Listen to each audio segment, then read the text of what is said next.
Hello, and welcome to my YouTube channel, Reading Little Blue Books Out Loud While Stoned. Today, we're going to do part 3 of Little Blue Book number 354, and it is entitled The Absurdities of Christian Science. Written by Joseph McCabe, copyright in the 1920s somewhere. Alright, I think we left off, we were going to begin chapter 4, The Cost of Simplicity. Oh, itchy nose. Alrighty. In 1872, after the quarrel with Kennedy, the astute and energetic adventuress began to dream of a larger enterprise. It began to take shape in 1875, and it followed the historical precedents. A revelation had been vouchsafed to Mary, and in science and health, even the humblest person could share it for a few dollars.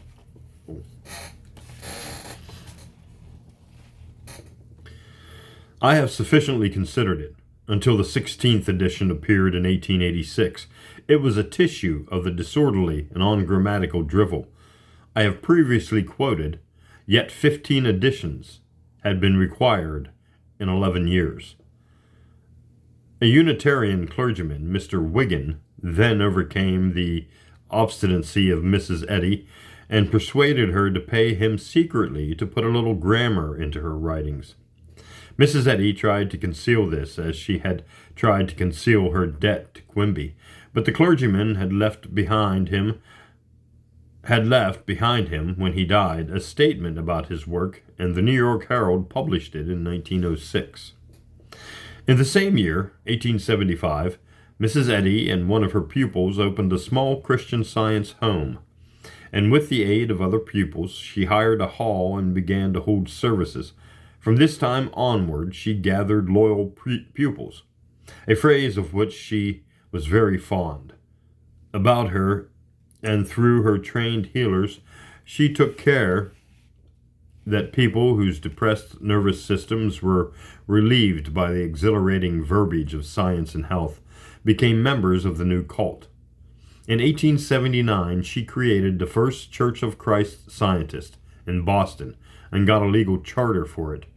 And in 1881, she became its pastor, the Reverend Mary Baker Eddy. In the same year, she founded the Massachusetts Metaphysical College at Boston, and again got a charter which empowered her to grant degrees and was president of the college. Progress, however, was still slow. The movement had not yet in it the business ability which would later compensate for its intellectual deficiencies, and Mrs. Eddy's faults of character were too palatable to maintain her position in the quasi-sacred function she had assumed. There were constant and unholy rows and secessions, and one of the first candid expressions of seceders and rebels was to taunt the spiritual lady with her zeal for dollars. She at length dissolved both the church and the college, and decided to begin again on a new and more safely autocratic basis. One of her many lawsuits at the time was an action which she boldly took to refute the charge that she had borrowed her ideas from P. Quimby. She was quite safe. Dr. Quimby still refused to produce his father's manuscripts. The reader is as well able as I to gather the reason for his golden silence, and Mrs. Eddy was able to continue to represent her teacher as a mesmerizer and physical manipulator of patients from whom she had learned nothing. The publication in which the simple truth about the origin of the system was told had to be withdrawn from circulation, and the law intimidated any from returning to the subject. Yet, in 1886, a 16th edition of her chief book was necessary, and it was, as I said, revised by a man who at least toned down the original barbarism of it. It was still so bad that Mark Twain, when he came to write on the movement, made a drastic exposure of its incompetence.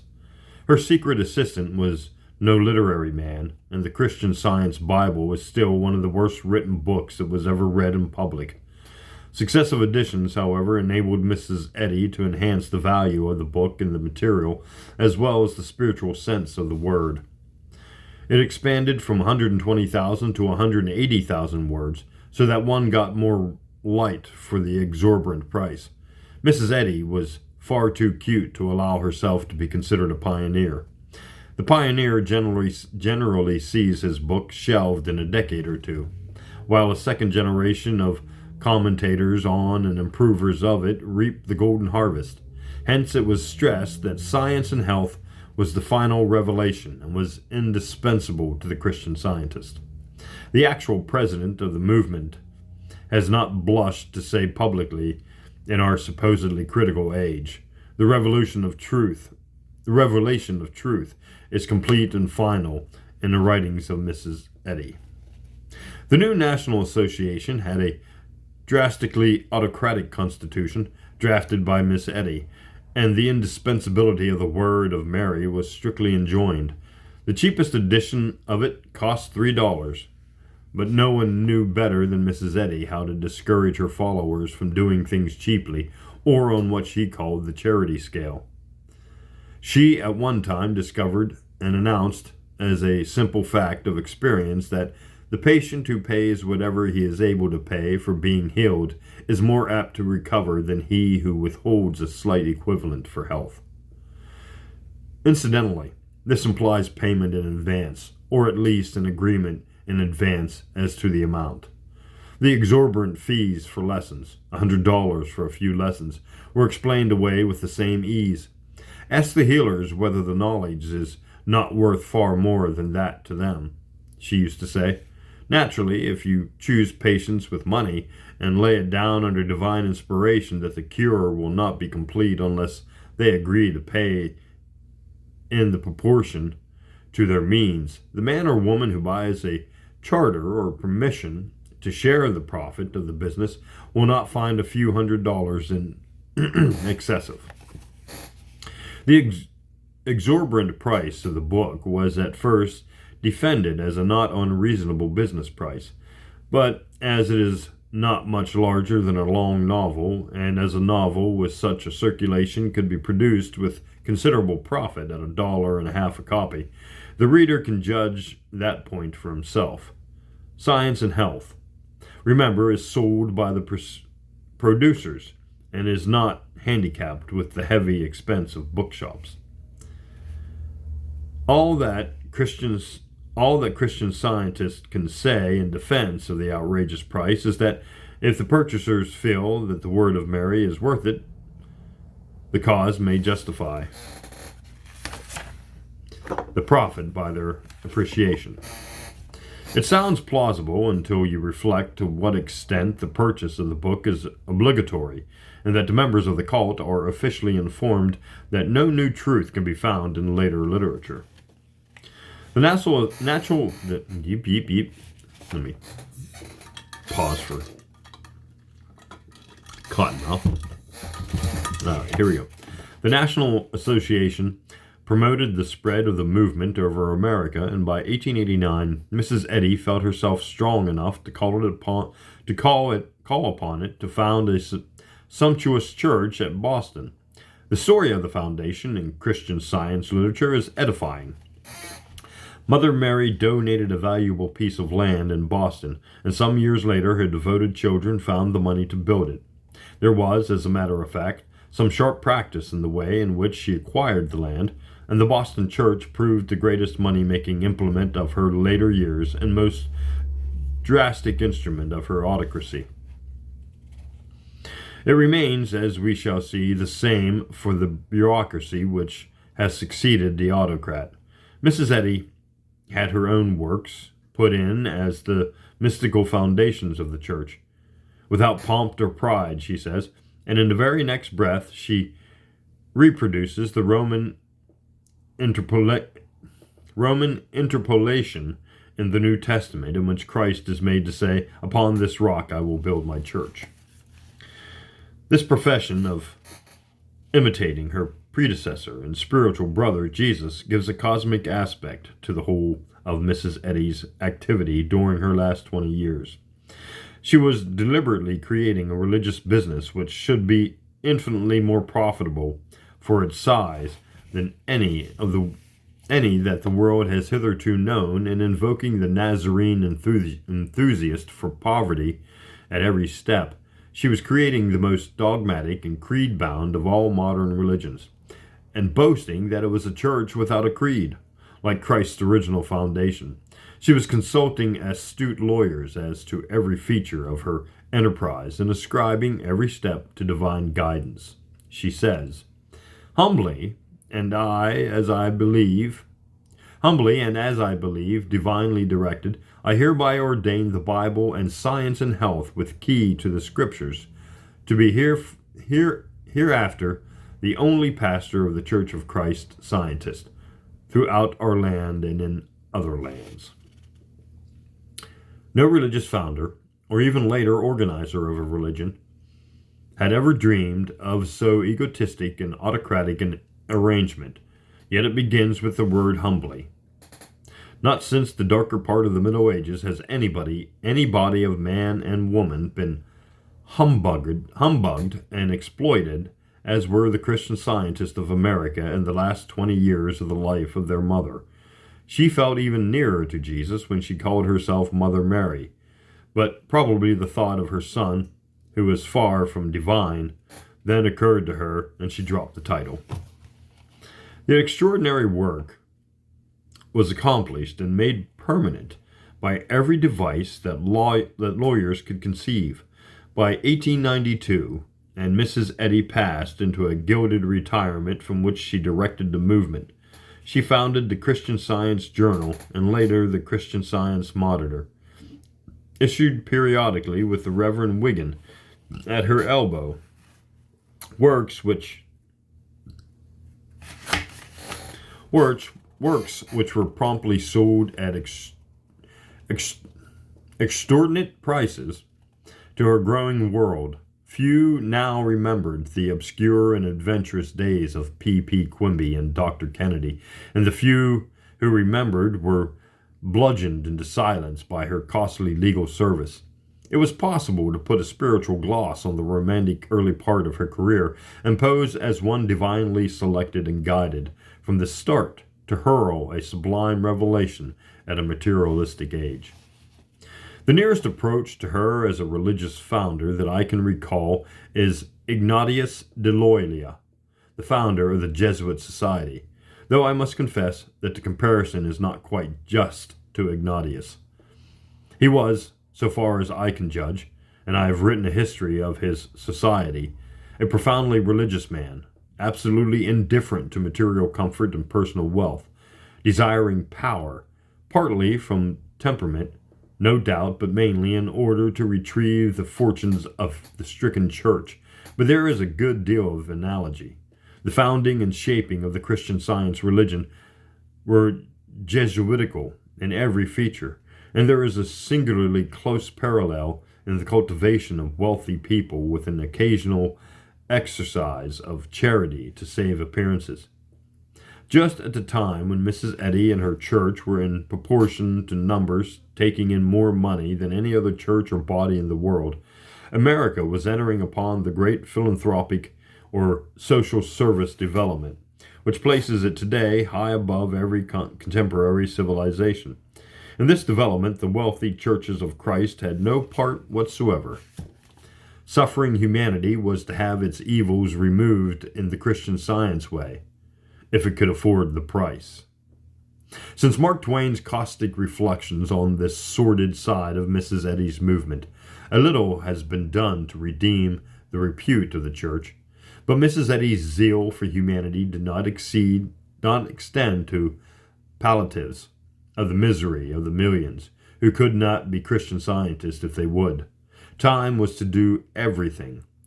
Since there is no real evil, Christian Science has only to penetrate the mind of the race, and it will realize that the evils never existed.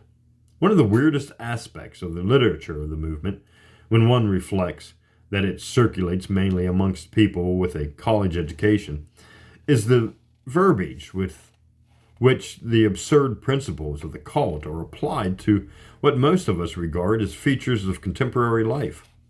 There is no poverty because there is no matter. Poverty and its evils are a collective hallucination, and it must be collectively surrendered. Again, you notice the remarkable nearness to Christ, who expressly enjoined poverty on the ground that it was a real privation of material comforts. Mrs. Eddy chose to be the apostle of the opposite and more pleasant hallucination, which we call wealth.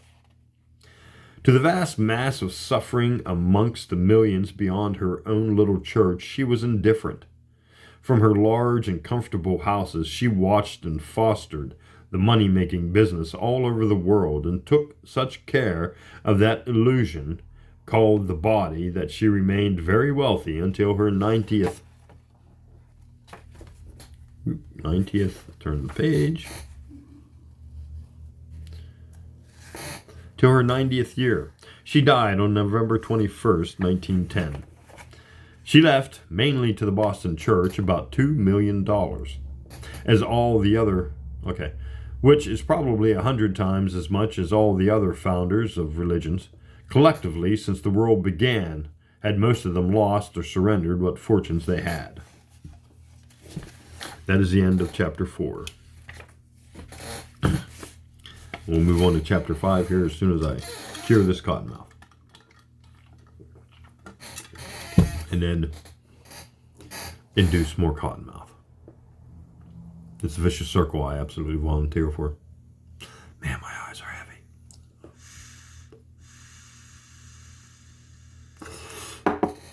All right, here we go, chapter 5. Religion on business lines. Mrs. Eddy had put such iron legal hoops about the structure she created that there is no need to follow its development. It did not develop. Her power was left to the junta in Boston, the board of directors of the mother church, and through its 3 departments, the Board of Education, the Board of Lectureship, and the Committee of Publication, it rules the Christian Science world with ultra-pontifical sway. In theory, each church is autonomous, but as we have seen, it can have no pastor except Mrs. Eddy's book, and its autonomy is almost confined to what common people call material things. Mark Twain caustically drew up a list of the things a local congregation can decide for itself: the heating of the room in winter, the ventilation in summer, and so on. Its chief function is to pay capsation taxes to Boston and promote the circulation of science and health, preferably the editions deluxe, which are more in harmony with its contents. After that, which is made easy since a member must have the book, it promotes the sale of Mrs. Eddy's other books. The more recent book at $5, humorously called A Concordance to Mrs. Eddy's Works, the Christian Science Hymnal, $1. The Church Manual. Turn the page. Boy, turning the pages become difficult towards the end of this book. Okay. The Church Manual, $1 to $2, according to your, as you prefer, the illusion called plain cloth or the illusion called Morocco leather. And the Christian Science Journal, the official monthly illusion at 35 cents. The Weekly Sentinel, the Daily Monitor, the Quarterly, etc., etc. All show their contempt of the hallucination of poverty by bearing exorbitant prices. And with the latest returns at my disposal, the Boston Board boasts of handling about $2 million a year. When, however, you reflect on the direct and indirect taxes on members through these many high-priced publications, as well as the direct payment, you begin to wonder whether the Church of Christ is conquering the world quite so rapidly as it pretends. Though the usual American works of reference are available in London, where I write, and the Board of Education takes care that what is written about the Church is quite orthodox. For instance, the article Christian Science in the International Encyclopedia is a nauseous tract on the movement by a devotee. I have not found any statement of the total number of its members.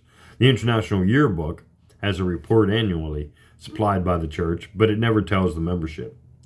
It is explicit on dollars, but very obscure as to the extent of the church.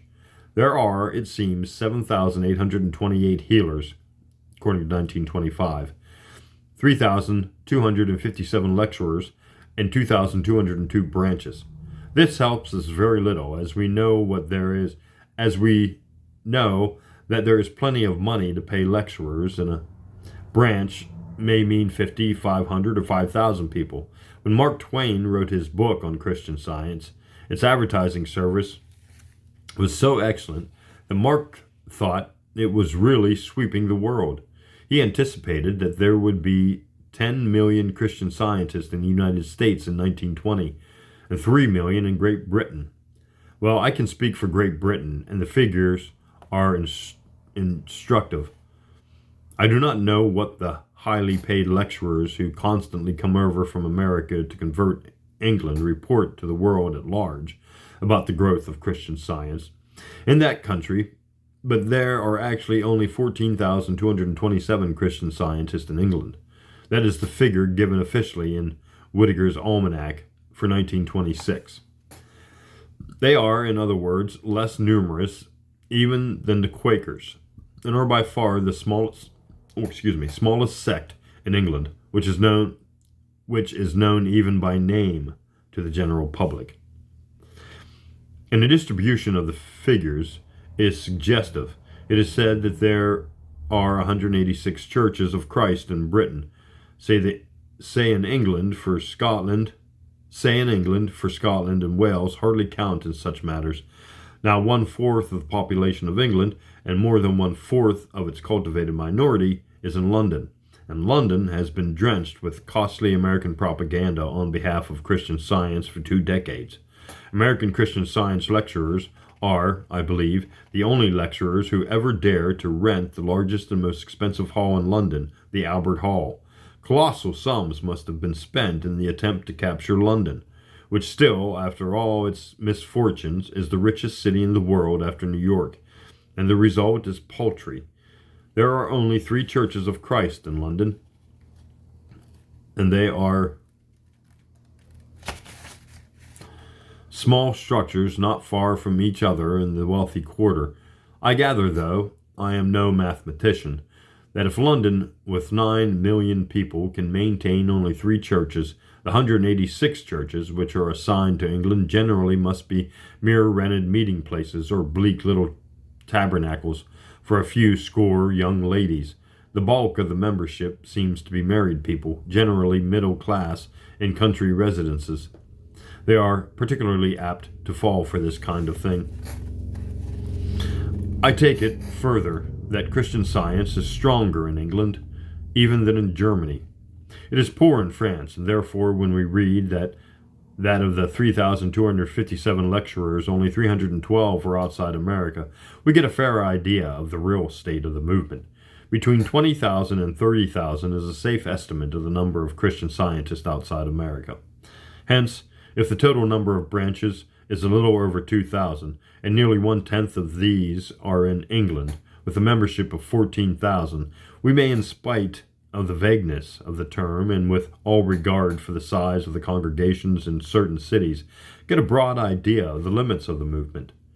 Instead of 10 millions, I should say that there are certainly not 250,000 Christian Scientists in the world.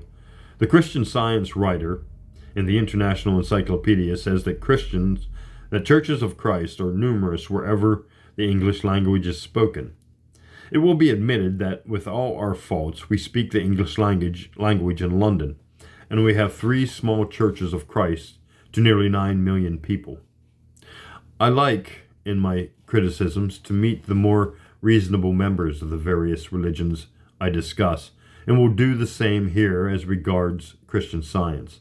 I must take it for granted that they will, since the publication of the Quimby manuscripts, admit the real origin of the science, and must therefore admit that Mrs. Eddy's conduct is gravely reprehensible. If they have ever read any other lives of her besides sugary biographies written by Christian Scientists, they must admit that, as Sir W. Barrett says repeatedly, in spite of his warm general sympathy with the movement, Mrs. Eddy's temper, arrogance, and anxiety for money exhibit the inferiority of her character no less than do the untruthful accounts she gives of her early years. Whether these reasonable Christian Scientists further deplore the extravagance of many of her ideas and the slovenness of her style, whether they smile at the naive claims of revelation, inspiration, and divine origin, I need not ask. But what they will put forward as a rational justification of their position is that, in point of fact, the message of Christian Science has brought peace and happiness into their lives and the lives of tens of thousands of others, and has actually proved its claim that it can banish disease. On this subject of the cure of disease, I do not propose to say much, as the discretion is quite useless. Medical writers like Paget have repeatedly examined the claims of Christian Scientists and have adequately answered them. But until some weighty medical committee systematically examines, say, a dozen cures selected as the most impressive by the Christian Scientists themselves, such as cures of cancer and consumption, it is little use for writers on either side to wrangle. On the one hand, Christian Science literature is unquestionably full of claims which are so vaguely stated that no one would waste his time in analyzing or trying to verify them. Mrs. Eddy herself said blandly that she challenged the world to disprove the remarkable cures she claimed, but as to which she gave no precise details which would enable any man either to prove or disprove.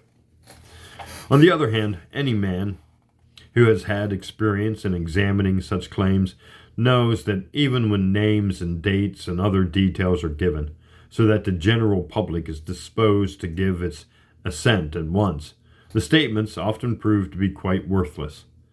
I have had some experience of this kind in writing recently a small work on the supposed miracles of the Lord's Miracles, 1925. I selected 40 or 50 of what were said to be the most remarkable and best attested miracles in the whole history of the French shrine of the Virgin, and showed that there was not a single one of them that survived serious examination.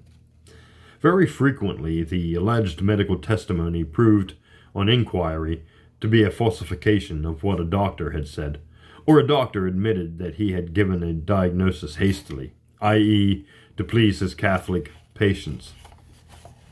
Or the dates were wrong, or the doctor was falsely represented as impartial. There were scores of different kinds of flaws in what seemed to be the best attested cases, and later Catholic writers, instead of eliminating errors and weaknesses, almost invariably concealed the unfavorable aspect of a case and further falsified the actual testimony. Any impartial man will say the same of Christian Science miracles as of Catholic miracles.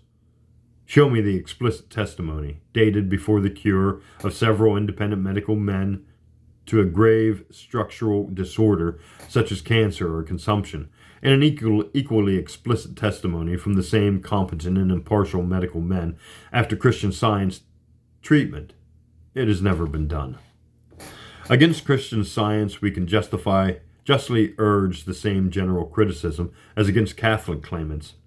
Cure a broken bone, a serious cut, an advanced and unmistakable cancer, a bad gout, a case of diphtheria, or even influenza instantaneously, and we shall inquire very seriously. It is no use protesting that the material effect of eliminating the illusion must come gradually. In a thoroughly convinced believer, there is only one reason why it must be gradually, because the brain takes time to dominate certain disorders in other parts of the body, and more serious structural disorders it cannot dominate at all. When Mrs. Eddy was challenged to apply her principles to surgical causes as well as medical, she fell back upon her customary verbiage. She would take up surgical cases in time, yet on her principles, something, the word is faded. Yet on her principles, something. And turning the page has become difficult again. Make sure 59, 60. Lacerations or broken bones are just as illusionary as headaches. So with infectious diseases, the mind of its community, with its inveterate illusions, was supposed in some mysterious way to interfere here with the success of the healer. The effect of taking poison, again, was a sheer illusion, but even Mrs. Eddy would not try the experiment. These evasions are as worthless as the spiritualist medium's plea that darkness or very dim light happens to be the condition of spiritual activity, just as it is the best condition of fraud. All right. Cottonmouth. Probably large numbers of ailments yield to Christian Science healing. It would be against all historical experience if the religion could not honestly record large numbers of cures. Unquestionably, there have been numbers of cures at Lourdes, particularly of neuropathic and hysterical subjects, who are very apt, by the way, to be judged consumptive. Whole volumes have been filled with cases of the influenza of brain or other parts of the body. Everybody must have had ample experience of that principle. But let not the Christian Scientist lightheartedly conclude that in that case the system is good as far as it goes. The serious matter is that it forbids medical treatment in the more important diseases, and no man knows how much misery and even mortality it causes by its interferences. Against its long and generally vague list of cures, there are no list of its failures that we can put for comparison, but repeatedly our journals record death under Christian Science treatment. I am one of the most tolerant of men, yet I would cheerfully support the trial of healers in such cases for manslaughter. No Christian Scientist can plead conscience in the matter. The doctor, the drug, and the serum are mere illusions like the disease. But the whole of this terminology is a travesty of intelligence. The Christian Scientist may believe, if she wills, that death is an illusion, but the moment you try to get the slenderest coherent idea what happens to your own illusions when you go to sleep or die or see others die, you feel like a man trying to take photographs in a fog. You have the illusion of taking a cup of tea, a pinch of cocaine, a glass of absinthe, and it has an effect upon all your other illusions which makes a mockery of this purely spiritualistic position. You may have a hope that your consciousness will go on after death, but you are perfectly aware that it began only a few decades ago, and the vulgar idea of the common herd about its beginning agrees marvelously with the illusion of the birth of a material body. But the entire theory is unfit for serious discussion. Sleep alone shatters it, but there are thousands of others, illusions, which are just as fatal to it. The reasonable Christian Scientists I have in mind do not slavishly follow Miss Eddy in this absurd denial of the existence of matter. They use their common sense, and the plain fact is, they say that assuming the mind to be spiritual, whether it is associated with matter or not, they get by following out Mrs. Eddy's injunctions or counsels a new tranquility of joyfulness. Probably the best claim, or only claim for it, is that Christian Science is a religion of healthy mindedness. And all that one need observe is that this sort of self-hypnotism is found in the recent convert to any religion or any sort of idealism. And for a certain proportion of the adherents, the effect is permanent. You find it in a minority amongst Roman Catholics and fundamentalists. You find it still more amongst Quakers, probably the most notable example, and Unitarians. And as far as we can judge, it was just the same amongst the Greek and Roman Stoics, who ridiculed the idea of spirit and amongst the early Buddhists who were completely indifferent to the idea of spirit. If any person merely asks me to see that Christian Science makes him or her more cheerful, more optimistic, more kindly, sweeter-minded, I reply that apparently any one of 100 other cults would do the same if you take its principles seriously. The ethical culture movement is just as effective. Any great popular festival does the same. This leaves intact the whole of the heavy indictment I have here brought against Christian Science. It may cure people of certain types of ailments. It may help them to resist depression and sourness of disposition. But it remains a system of the most absurd ideas at present offered to the world in the name of religion. It stultifies itself in its glorification of any adventures of inferior character. Its organization and methods are in comical contrast to the biblical language it uses. Its literature is fraudulent. Its actual disservice no man has any means of estimating, and its practice of suppressing truth is the interest of its bureaucracy and officials is repulsive. And that's the end of Little Blue Book number 354, The Absurdities of Christian Science, written by Joseph McCabe. And yeah, it's absolutely an absurd cult. Thanks for listening. Join me again in another Little Blue Book.